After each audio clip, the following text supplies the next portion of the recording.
할렐루야. 네, 오늘은 부모님의 기운을 소생케 하는 자녀라는 제목으로 함께 은혜 나누기를 원합니다. 10계명 중에서 사람과의 관계가 시작되는 제일 앞에 있는 계명이 뭡니까? 제5계명 네 부모를 공경하라입니다. 이 공경하다라고 하는 단어가 히브리어 카베드라는 명령어인데 이게 무겁다 이런 뜻입니다. 그러니까 여러분의 부모님들의 말씀 혹은 여러분 부모님의 존재를 귀찮게 혹은 대수롭지 않게 이렇게 생각할 게 아니라 아주 하나님께서 우리에게 막 보내신 무게 있는 존재로 그렇게 여기시고 또 대하시기를 바랍니다.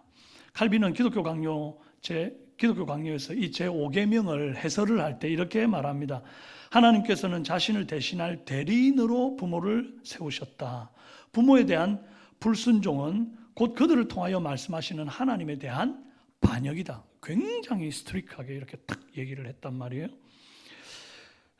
오늘 우리는 요셉의 삶 전체를 통해서 오늘 읽은 본문은 어린 시절의 내용 잠깐이지만 오늘 전체 요셉의 삶을 통해서 하나님이 보내신 대리인으로서의 부모님 어떻게 존중하고 무게 있게 효도하며 살았는지를 좀 살펴보는 시간이 되기를 바라는 것입니다. 먼저 부모님의 말씀을 무겁게 여기고 순종하는 공경을 요셉이 보였어요. 한번 읽어볼까요? 네, 요셉은 부모님이 말씀하실 때 네라고 대답만 잘하는 그런 립서비스의 사람이 아니었습니다. 13, 14절에 이스라엘이 요셉에게 이르되 내 형들이 세겜에서 양을 치지 아니하느냐 너를 그들에게로 보내리라. 요셉이 아버지에게 대답하되 내가 그리하겠나이다. 이스라엘이 그에게 이르되 가서 내 형들과 양떼가 다 잘 있는지를 보고 돌아와 내게 말하라 하고 그를 헤브론 골짜기에서 보내니 그가 세겜으로 가니라. 야곱의 집 헤브론에서부터 세겜까지의 거리는 약 한 80km 정도 됩니다. 양떼를 데리고 도보로 걷는다면 하루 종일 가도 약 한 3일은 가야 되는 그런 거리죠. 야곱은 세겜으로 멀리 양풀 먹이로 간 요셉의 10명의 형들이 염려가 되고 또 걱정이 되는 거예요. 안부를 알고 싶은 마음이 가득합니다. 그래서 이제 참다가 어렵지만 요셉을 보내려고 결단을 합니다. 그리고 요셉아 세겜까지 좀 다녀와서 형들 잘 있나 좀 보고 와줘. 요셉이 뭐라고 대답합니까? 아빠 그 먼 곳에 나 혼자 가라고요? 아니 가다가 강도 만나고 맹수들 만나면 어떡하라고요? 그리고 형들 나 싫어해요. 내가 맨날 왕따 당하는데 나 안 갈래요. 그럴 만도 하잖아요. 지금 요셉 나이가 17이거든요. 그런데 요셉은 아버지의 염려를 더하는 말이나 거절을 하지 않습니다. 즉시로 대답하기를 내가 그리하겠나이다. 이 히브리어로 히네니라고 대답을 했습니다. 근데 히네니라고 하는 이 말이 제가 갈게요. 단순한 대답이 아닙니다. 이삭을 바치라는 하나님의 부르심에 아브라함이 하나님께 응답할 때 이 단어를 씁니다. 창세기 22장 1절 그 일 후에 하나님이 아브라함을 시험하시려고 그를 부르시되 아브라함아 하시니 그가 이르되 내가 여기 있나이다. 이때 히네니 그랬다고요. 또 하나님이 미디안 광야에서 모세를 떨기나무 불꽃 가운데서 부르실 때 그때 모세가 대답을 이렇게 합니다. 출애굽기 3장 4절 하나님이 떨기나무 가운데서 그를 불러 이르시되 모세야 모세야 하시매 그가 이르시되 내가 여기 있나이다. 이때 이게 내가 여기 있나이다가 히넨이에요.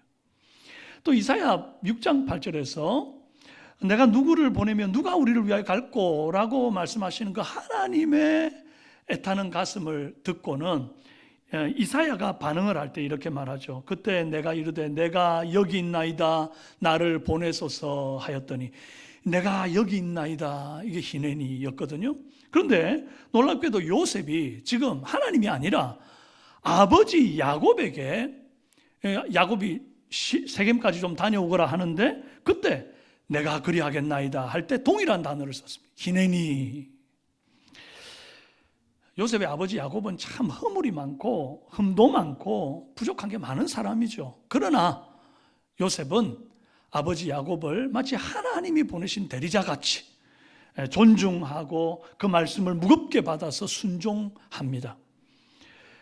우리 삼성교회 모든 자녀들도 부모님이 어떤 말씀을 하실 때에 그 말씀을 이렇게 무게 있게 받아 순종하는 은혜가 있길 바랍니다. 이럴 때 아멘 하면 우리는 다 효자인데 그렇게 하시기를 바랍니다. 요셉처럼 비단결 같은 대답을 하는 것도 참 중요하지만 더 중요한 것은 그 말한 대로 순종하는 삶이지요. 당시 17세 소년이 막 산을 넘고 또 뭐 광야를 지나고 뭐 그래가지고 산지를 가서 3일 길이나 이동한다는 거, 이거 참 목숨을 건 위험한 모험 같은 겁니다. 서울에서 출발해서 대전 근처까지 혼자 간다는 건데 이게 해 떨어지면 가로등도 없는 그런 상황이고, 또 가다가 산적이나 맹수들을 만나면 큰일 나는 거거든요. 뭐 죽어도 어떻게 죽었는지도 모르고 시신도 수습하지 못할 수 있는 그런 아주 위험천만한 상황입니다. 근데 막상 요셉이 그 모든 위험을 무릅쓰고 세겜에 도착했는데 형들이 없었습니다. 자, 이렇게 되면 이제 요셉에게 선택지가 생기죠. 어떻게 해야 합니까? 제일 편하고 쉬운 선택은 다시 아버지 계신 헤브론으로 돌아가는 겁니다. 그래도 누구도 요셉을 비난할 수 없습니다. 웬고하니 요셉은 할 만큼 한 거예요. 세겜까지 다녀와서 형들이 무산지를 보고 오라 그랬는데 세겜까지 갔잖아요. 없는 걸 어떻게 해요? 뭐 GPS가 있습니까? 뭐 스마트폰이 있어서 통화라도 해서 형 어디 있어? 알아보고 가기를 할 겁니까? 그러니까 그냥 뭐 그대로 돌아가도 누구도 탓할 수 있는 사람이 없습니다. 그러나 요셉은 돌아가는 선택을 하는 게 아니라 그 주위에 있는 사람들에게 형들의 어떤 인상착의, 그 인원수, 양들을 끌고 가는 뭐 이런 설명을 하면서 혹시 본 적 있느냐고 물어요. 그랬더니 그 중에 본 사람이 있어가지고 도단으로 간다는 얘기를 하더라 하고 들려줍니다. 이 도단이 그 세겜에서 또 20km를 더 가야 됩니다. 그러면 전체 몇 킬로를 걸은 거예요? 100km, 100km. 아니 어쩜 이렇게 힘든 걸음을 요셉이 이렇게 감당할 수 있었을까? 부모님의 걱정을 노친네에 그냥 쓸데없는 걱정 이렇게 치부하지 않고 어떻게든지 그 아버지의 그 염려, 걱정을 씻어드리고 평안을 안겨드리기 위한 그런 마음이 요셉 안에 가득했기 때문에 이 일이 가능했고, 또 형들이 평소에 자기한테 참 밉게 대하고 불편한 감정이 있기는 해도 그래도 그 형들의 안위가 진심으로 걱정이 되니까 20km나 더 되는 그 먼 거리를 이미 온 거리도 충분히 피곤한데 형들을 찾아 또 갔더라는 거예요. 물류 용어로 라스트 마일이라고 하는 용어가 있습니다. 이게 뭔가 하니까 물건을 주문하게 되면 보통 판매자에게서 물류센터로 물건이 보내지죠. 그럼 해외에서 배송되는 물건들은 보통 막 수백 킬로미터를 비행기를 타기도 하고 배를 타기도 하고 해서 이게 물류센터로 모입니다. 그럼 물류센터로 모였다고 해서 배송이 완료된 건 아니죠. 어떻게 해야 됩니까? 택배 기사가 물류센터에서 물건을 가져다가 그 고객의 집 문 앞으로 배송을 딱 해줘야 이게 배송이 완료가 되는 거거든요. 이 물류센터에서부터 고객의 집까지 이 마지막 짧은 구간을 라스트 마일이라고 하는 전문 용어로 부른대요. 그런데 아무리 앞에 수백 킬로미터를 잘 날아와서 물류센터에 쌓여 있어도 이 라스트 마일에서 실패하면 배송은 실패한 겁니다. 요셉이 아버지의 말씀에 순종해가지고 세겜까지 80km나 되는 거리를 왔을지라도 거기서 그쳐버리고 형들의 어떤 소식을 안고 가지 못한다고 한다면 정말 아버지의 염려를 풀어드릴 방법이 없는 이 배송에서 실패한 것과 같단 말이에요. 그런데 거기에서 도단까지 20km를 더 나아가는 이 2% 부족한 순종을 채워나감으로써 이 라스트 마일을 완성한 거예요. 그런데 여러분, 놀라운 것은 요셉이 아버지의 염려를 끝내드릴 그런 마음으로 세겜에서 그치지 않고 도단으로 갔기 때문에 도단에서 형들을 만나고 또 거기에서 하나님께서 요셉을 애굽의 총리가 되게 하는 섭리가 시작이 되는 겁니다. 도단에 갔기 때문에 도단에서 형들에게 구덩이에 던져지게 되고 또 미디안 상인들에게 팔리게 되고 애굽에서 총리가 되는 일이 일어나는 거죠. 그럼 결국 뭡니까? 이 아버지가 세겜까지 형들의 안위를 좀 살피고 와라 말할 때에 순종하지 않았다고 한다면, 또 세겜까지는 순종했지만 도단까지는 도무지 못 가겠다 포기하고 돌아왔다고 한다면, 하나님이 요셉을 요셉이 애굽에서 총리되게 하는 이 섭리의 문이 열리지가 않는 거예요. 그러니까 지나고 나서 보니까 이 아버지의 명령은 이 단순한 심부름이 아니라 하나님의 섭리를 열어 제끼는 그 문을 통과하는 일이었다 이 말입니다. 여러분, 부모님들이 여러분들에게 어떤 부탁을 하거나 심부름을 할 때 아우 귀찮아 뭐 또 자꾸 이런 걸 시키는 거야, 이게 아니라 그 일들을 감당할 때 어쩌면 하나님이 나를 향한 아름다운 섭리를 내가 열어젖히는 것이 되는 것은 아닌가, 이렇게 좀 마음을 먹어보시기를 바라요. 그런다고 한다면 기쁘게 그 일을 감당할 수 있다 이 말입니다. 요셉이 요셉 될 수 있었던 것은 그의 영리함 때문이 아니라 아버지의 말씀을 무겁게 여기고 온전히 순종한 까닭에 그 섭리의 첫 단추를 잘 꿰일 수 있었다는 것입니다. 여러분도 부모님 말씀을 무겁게 받아 온전히 순종하는 그런 효자들 다 되시기를 바랍니다. 자, 다음으로 부모의 아픔을 치유하는 공경을 요셉을 통해 봅니다. 읽어볼까요? 요셉이 양식을 구하러 애굽에 내려온 형들에게 이제 처음에는 자기 정체를 숨겼다가 나중에 밝히죠. 제일 먼저 이 자기 정체를 밝히고 난 다음에 물은 안부가 뭐냐 하니까 아버지 살아계십니까? 이걸 물어요. 창세기 45장 3절, 요셉이 그 형들에게 이르되 나는 요셉이라 내 아버지께서 아직 살아계시나이까? 형들이 그 앞에서 놀라서 대답하지 못하더라. 아버지께서 살아있다는 소식을 이제 듣자마자 요셉이 그 아버지 야곱을 애굽 땅으로 자기 곁으로 모셔서 좀 잘 봉양하고 싶어서 형들을 가나안 땅으로 다시 보냅니다. 근데 이것은 형들과의 단순한 화해, 그리고 아버지를 보고 싶은 그리움, 이 정도가 아니에요. 아버지의 가장 깊은 아픔과 슬픔을 치유하는 행위입니다. 왜냐하니까 야곱의 가장 인생에서 큰 슬픔이 뭐겠어요? 사랑했던 아들 요셉이 짐승에게 찢겨 죽었다는 그 비보를 들은 순간이거든요. 요셉이 죽던 날 야곱도 죽었습니다.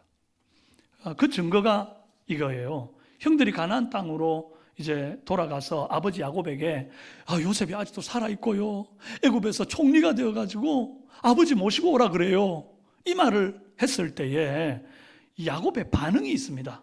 창세기 45장 27절에 야곱은 요셉이 자기를 태우려고 보낸 수레를 보고서야 기운이 소생한지라 그랬거든요.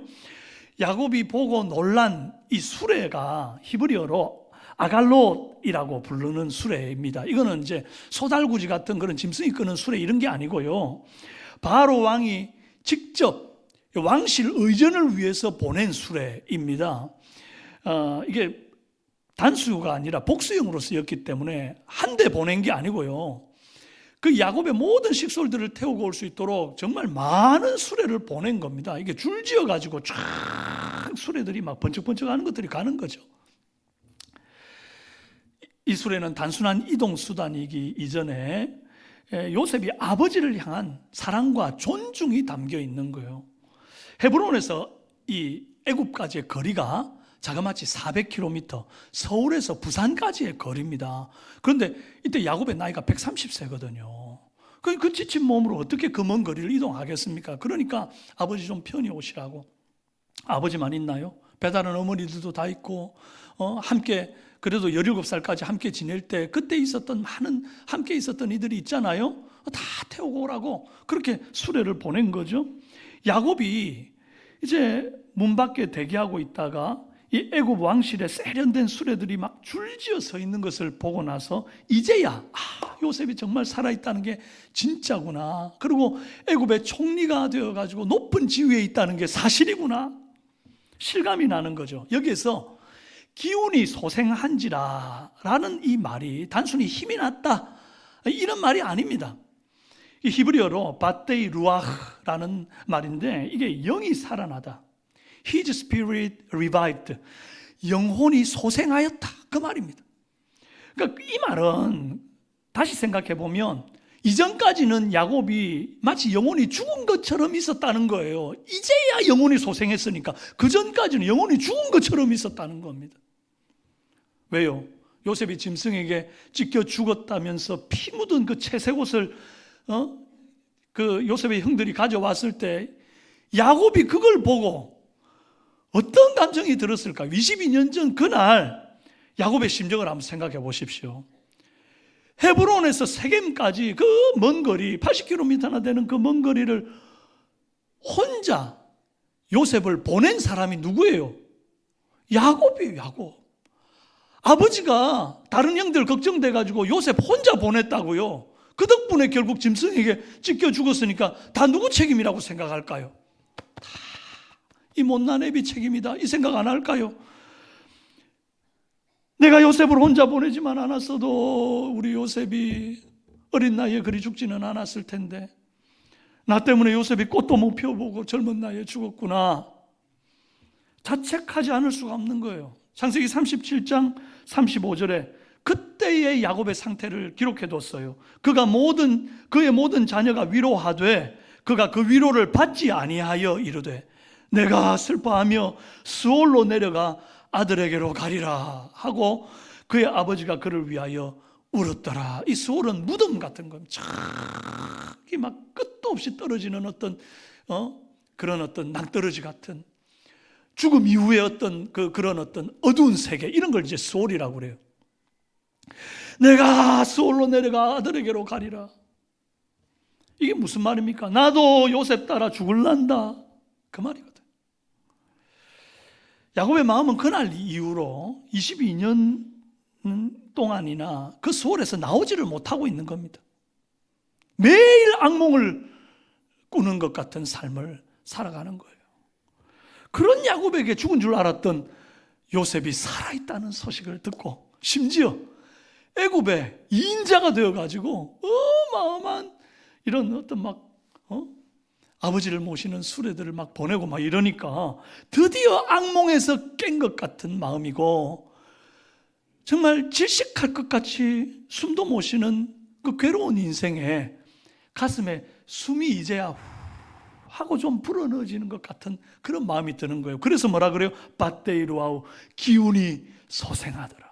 할렐루야. 야곱은 주저없이 이 아들 요셉이 보낸 수레를 타고 애굽으로 내려갑니다. 이제 요셉이 애굽으로 내려왔다는 이런 이제 소식을 들을 것 아닙니까? 그래서 이제 아버지를 만나러 내려가거든요. 그런데 사실은 요셉의 처지를 생각해 보면 이집트 전체 식량난을 해소하는 그 책임지고 있는 총리입니다. 매일 보고서가 막 쌓이고 결제할 게 산더미 같은 그런 사람, 너무너무 바쁜 사람, 찾는 이가 너무 많은 사람. 하지만 아버지가 애굽 고센 땅에 도착했다는 소식을 듣자마자 즉시 수레를 준비시킵니다. 창세기 46장 29절 요셉이 그의 수레를 갖추고 고센으로 올라가서 그의 아버지 이스라엘을 맞으며 그에게 보이고 그의 목을 어긋맞춰 안고 얼마 동안 울매. 이번에 요셉이 준비시켰다는 이 수레는 아까 그 아갈롯이 아닙니다. 메르카바라고 하는 수레인데 이건 이집트의 그 최고의 기술로 만들어진 전차를 말하는 겁니다. 전차.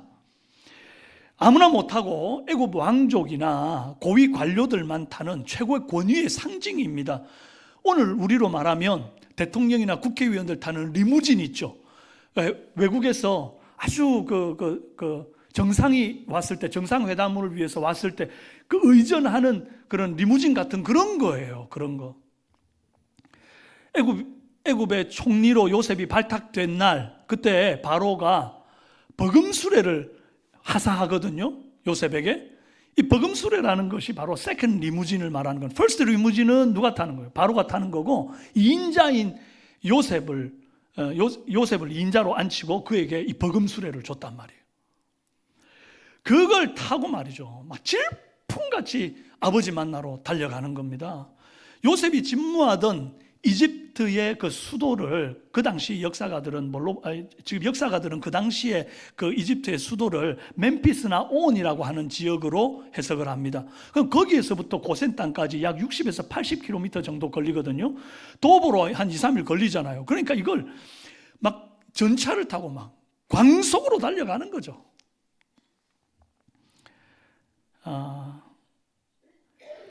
여러분이 타고 있는 인생의 수레, 그것은 어디를 향하고 있는가? 그걸 저는 좀 묻고 싶습니다.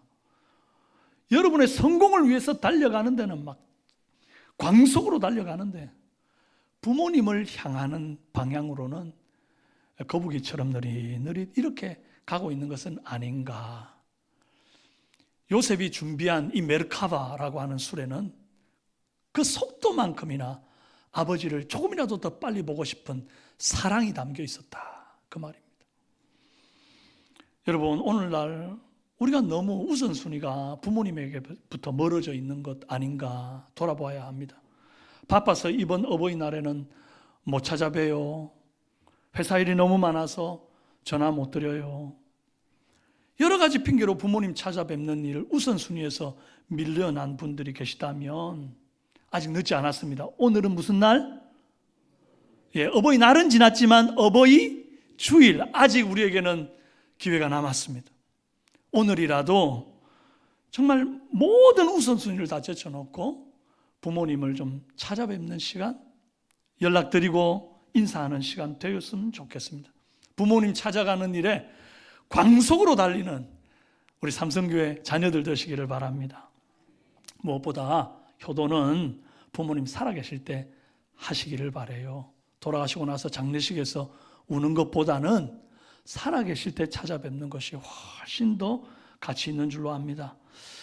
자, 다음으로 부모를 자랑스럽게 여기는 공경을 요셉이 보여요. 읽어볼까요?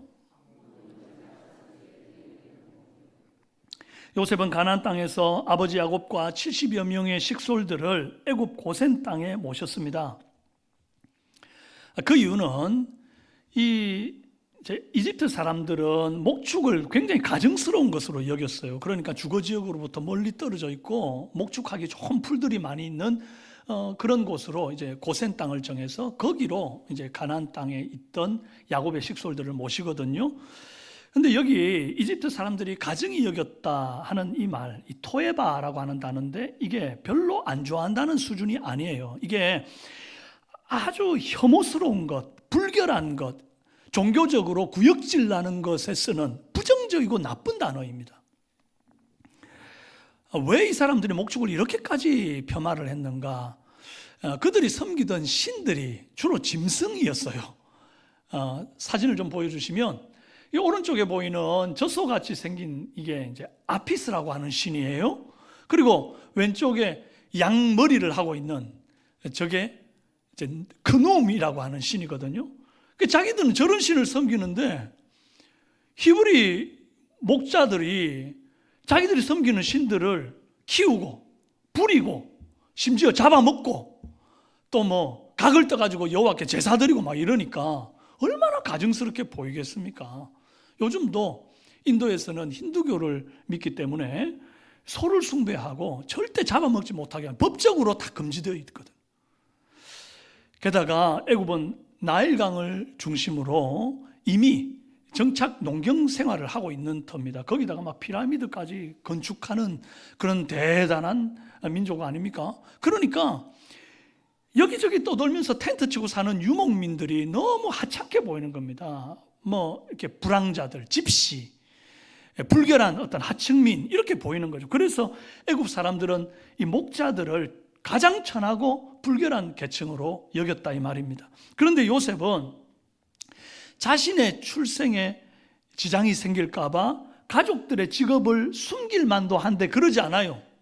솔직히 우리 가족들 다 목자 출신입니다. 우리 선조들부터 그랬어요. 그러면 결국 애굽의 2인자인 자신의 어떤 그 존재가 좀 사람들한테 이상한 눈빛을 좀 받지 않겠나 싶을 생각이 든단 말이죠. 스크래치 낳는 거죠.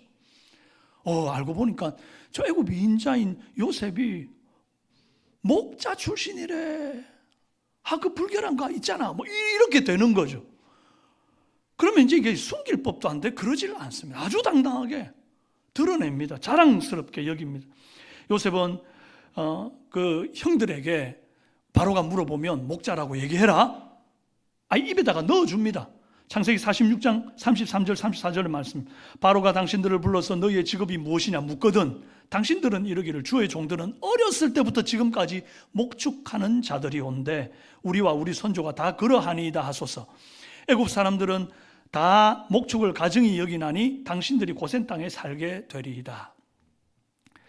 이렇게 이제 목자라고 소개를 해서 고센 땅에 떨어져 살게끔 하는 것은 이 요셉의 지혜입니다. 왠고하니까 애굽에 살지만 애굽의 그 세속적인 문화에 물들지 않도록 이 좀 구별해 놓기 위해서 한 행동인 거죠.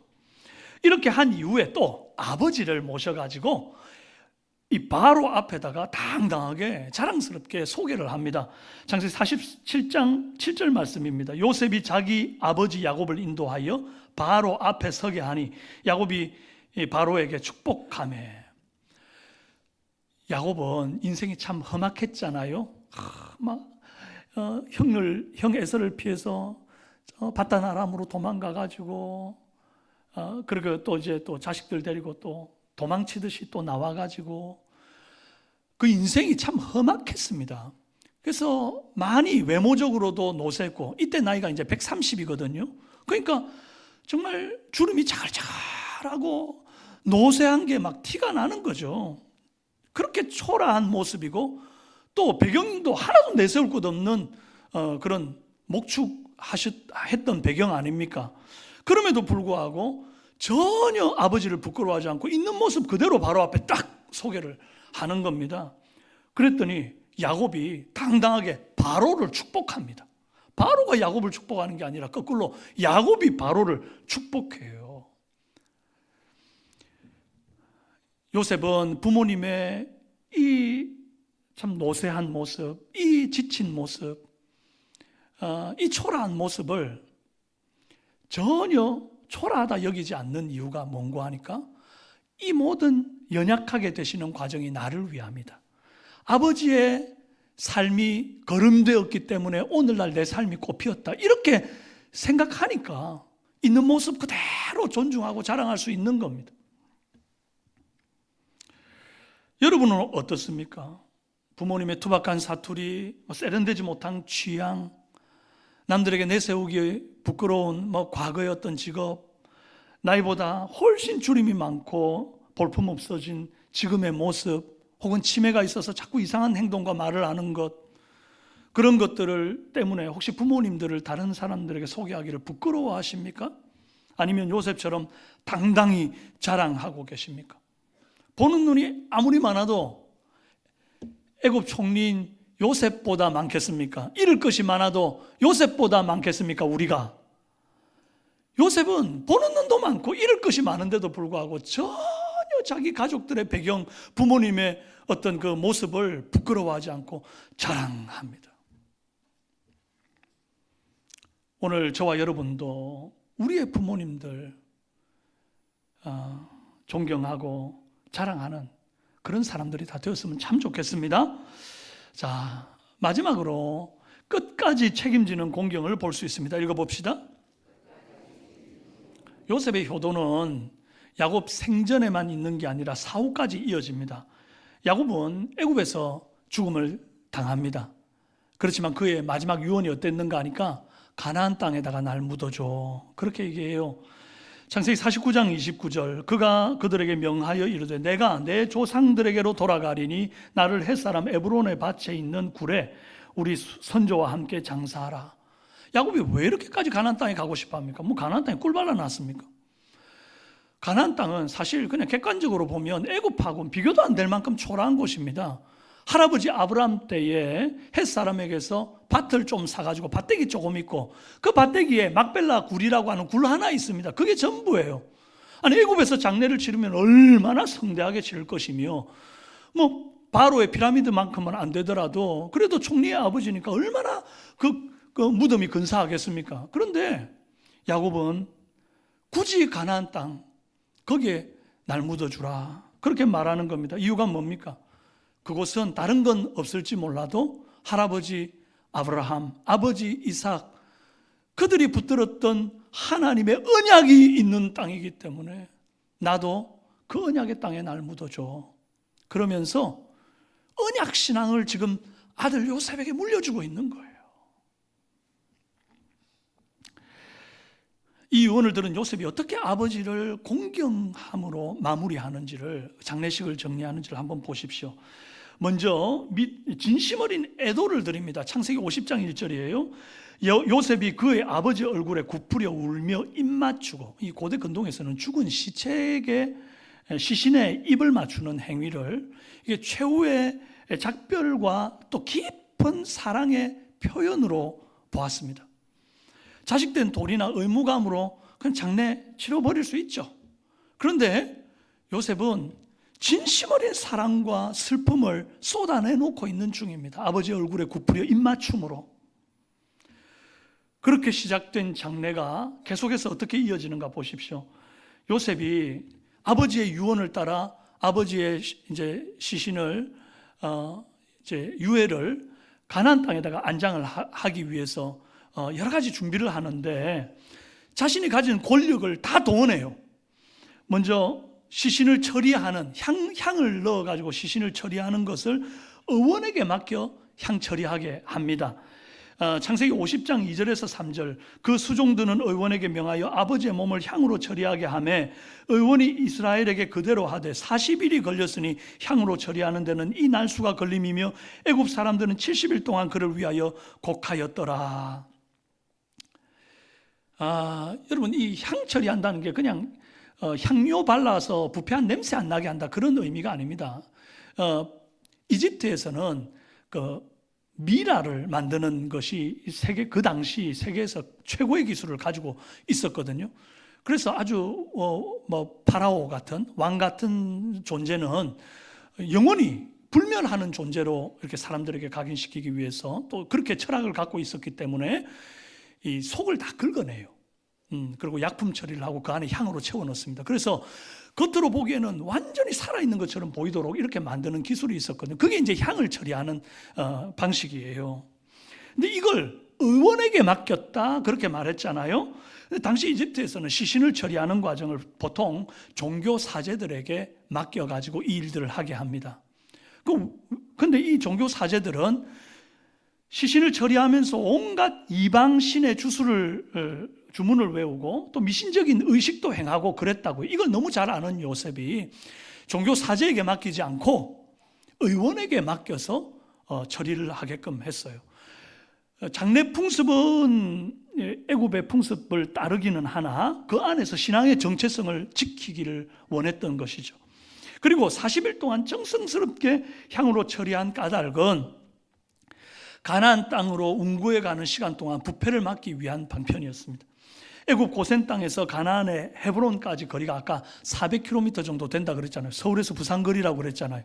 그러니까 이 정도로 먼 거리를 가는데 부패 안 할 수가 없지 않겠습니까? 그래서 그런 부패하지 않도록 처리를 하는 것인데 심지어 이 이동 거리가 이동하는 시간이 얼마나 걸렸을까를 상상해 볼 수 있는 게 당시 장례 행렬이 대단했다는 것을 보면 속도가 빠를 수가 없음을 유추할 수 있어요. 창세기 50장 7절 이하에 보면 바로의 모든 신하, 바로의 궁의 원로, 애굽 왕의 모든 원로와 요셉의 온 집과 그의 형제들, 그의 아버지의 집에 올라갔고 병거와 기병이 요셉을 따라 올라갔다 그랬습니다. 너무 많은 사람이 올라가니까 가다가 강도 만날 수 있는 위험이 있어서 병거와 기병들, 군사들이 동원돼 가지고 호위하면서 올라갔다 이거예요. 이렇게 가는데 빨리 갈 수가 있습니까? 이게 아무리 빨리 가도 한 3주, 최소 3주에서 길면 한 달 이상 걸렸을 것으로 추정합니다. 요셉이 아버지의 장례를 이렇게 성대하게 치른 것을 허례허식으로 볼 거냐? 아니다 이겁니다. 이건 이방 땅 애굽 사람들에게 우리 아버지는 비록 너희들이 가증스럽게 여기는 목자이면서 또 이렇게 참 초라한 모습으로 죽은 것 같아 보일지는 모르지만 사실 우리 아버지는 하나님의 언약 백성의 족장이다. 하나님의 언약 백성의 족장으로서 지금 이 장례를 치른다. 그건 족장이면 그 부족의 최고 아닙니까? 애굽의 왕 바로가 있다고 한다면 언약 백성의 족장으로서는 지금 야곱이거든요. 그걸 지금 선포하고 있는 거예요. 그리고 아버지가 살아오신 그간의 삶은 가족들에게 얼마나 사랑받는 삶인지 너희들 한번 좀 봐라. 그러고 있는 거고, 그래서 마지막 효를 지금 다하고 있는 모습인 거죠. 그리고 그 모습을 본 애굽 사람들은 어떻게 생각할까요? 아, 히브리 사람들 우리가 되게 가증스럽다. 아유, 저 상종 못할 위인이다. 이렇게 예전에 생각했는데 그게 아니네. 부모를 저렇게 공경하고 마지막까지 저렇게 사랑으로 감싸서 보내는 거 보니까 참 배울 게 많네. 이리 생각하도록 되었단 말이죠. 이게 복음 전파의 길이 되고 전도의 길이 되는 것입니다. 여러분, 이제 우리의 모습을 좀 돌아봐요. 우리 부모님의 마지막을 어떻게 효를 다해서 정성스럽게 보내드릴까? 아직 부모님 살아계신 분들은 지금부터 먼저 마음에 좀 그런 생각을 품어보시기를 바랍니다. 보통 저는 참 지금까지 살면서 예수 믿는 사람들은 뭐 제사도 안 지내고 뭐 장례할 때도 보니까 뭐 이렇게 막 향도 안 피우고 뭐 과일도 안 갖다 놓고 보니까 조상도 없는 같네, 이런 소리를 저는 많이 들었습니다. 그런데 그런 얘기를 들을 게 아니라 불신자들이 볼 때도 야, 믿는 사람들이 우리와 방식은 다르지만 마지막까지도 최선을 다해 효도하더라, 참 귀하더라, 그런 얘기가 나와야 될 거 아닙니까? 그럴 때에 부모님의 장례가 오히려 복음 전파의 통로, 전도의 통로가 되는 줄 믿습니다. 저희 집이 그런 집이었습니다. 제가 신학을 한다고 할 때 온 집안 식구들이 다 말렸습니다. 고모님들 뭐 다 불러다가 미쳤냐고 막 난리였습니다. 그런데 할머니 돌아가시고 강씨 집안에 없던 기독교 장례를 치르겠다 그랬더니 난리가 났습니다. 그때 제 나이가 22살이었어요. 안 된다 그러는 고모님도 계신데 우리 막내 고모가 저한테 힘을 실어줬습니다. 장손이 하겠다는데 언니들이 왜 그래요? 야, 그 한마디에 그냥 조용해졌습니다. 그러고는 힘도 없는 저한테 힘을 실어줘가지고 기독교 장례를 쳤어요. 저는 기독교 장례를 어떻게 하는지 그전까지 본 적도 없습니다. 그런데 저희 목사님이 오셨고 청년들이 와가지고 밤을 새주고 무엇보다 그 마지막 화장을 하는데 그때는 요즘처럼 이렇게 세련된 엘리베이터에 들어가는 화장이 아니었어요. 부산 단감동에 화장터가 있었는데 막 인분 타는 그 사람 타는 냄새가 그 동네에 가득했기 때문에 단감동은 집값이 제일 싼 동네였습니다. 그 화장터의 문을 딱 열잖아요. 우리 교회보다 훨씬 높고 큰 도명태로 이렇게 되어져 있었는데 한 5개의 화구가 있었습니다. 큰 대문짝만한 철문을 드르륵 열면 막 화염이 얼마나 강렬하게 이렇게 다가오는지 막 공포감이 확 들 정도예요. 불길이 막 앞에서 뜨겁게 돌고 있는데 거기에 관이 들어가는 거예요. 그 정도 되면요, 웬만한 사람들 다 오열하고 난리 납니다. 그 장면을 보면요. 그래서 우리 고모님들, 그 많은 고모님들이 그 앞에서 다 막 그냥 울고 난리가 났죠. 할머니, 엄마 뜨겁다 들어가지 마라 막 이런 거 있잖아요. 그때 저희 청년들이 옆에서 딱 서가지고 그 관이 들어갈 때 말이죠. 저 높은 곳을 향하여 날마다 나아갑니다. 내 주여 내 발 붙드사 그곳에 서게 하소서. 야, 그 찬송하는데 막 전율이 흐르는 거예요. 그 옆에서 목닥치고 연불하는 스님도 있었습니다. 여러 군데서 지금 장례가 터져서 울고 오열을 하는데 그 소리를 다 잠재우는 찬송이 그 안에 막 울려 퍼지는데 우리 고모님들이 감동을 다 받아버린 거예요. 그래서 저 예수 믿는다고 그렇게 욕하고 반대하던 분들이 장례 끝나고 다 모여라, 우리 왕고모님이 불렀습니다. 그래서 고모님들 서열대로 쭉 앉아있고 동국이 옆에 앉아 딱 그러고 제가 앉았어요. 그러더니 모든 고모님들에게 이제 동생들이죠, 선포를 하는 거예요. 동국이 앞으로 신앙생활하는 거 아무도 말하지 마라. 신학하는 거 말리지 마라. 대신에 바른 길 가라. 이단 같은 거 많으니까 너는 똑바른 길을 가라. 그 당시 예수도 안 믿던 우리 고모님이. 그리고 우리 고모님들이 그날 이후에 많은 분들이 예수께 돌아왔습니다. 그리고 우리 큰 고모님의 말이 아직도 기억나는 게, 나도 나 죽으면 기독교 장례 했으면 좋겠다. 너무나 깔끔하고 너무나 힘이 되더라. 저는 장례식이 복음 전파의 통로가 되기를 바랍니다. 그리고 여러분, 할 수만 있다면 가족들이 막 이런저런 것 하자고 해도 여러분 뚝심 있게 그 시간에는 좀 버티시길 바라요. 그래요. 잠깐 제가 제 간증을 좀 드린 것을 한편으로는 송구하게 생각하고 또 한편으로는 여러분이 조금이라도 좀 도전이 되기를 바라는 마음에 드린 말씀입니다. 여러분, 죽은 자는 뭐 수의를 입었는지 어쨌는지, 뭐 화환은 왔는지, 누가 내 장례에 와서 이렇게 들여다봤는지, 며칠장을 쳤는지 아무것도 모르죠. 그러나 살아있는 자들은 다 압니다. 그 부모가 자식들에게 어떤 사랑을 받았는지. 그리고 누구보다 그 장례를 치른 자녀는 압니다. 내가 우리 아버지 어머니 가시는 마지막을 어떻게 보내드렸는지. 창세기 45장 8절, 나를 이리로 보낸 이는 당신들이 아니요 하나님이시라. 요셉에게 아버지 야곱의 하나님이 없었다면 이날의 요셉도 없는 겁니다. 사실 우리 모두는 완벽한 자녀가 아니죠. 부모님께 상처 준 기억도 있고 후회도 있을 겁니다. 그러나 주님께서 우리에게 기회를 다시 주셨어요. 오늘이 바로 그 기회라고 저는 생각합니다.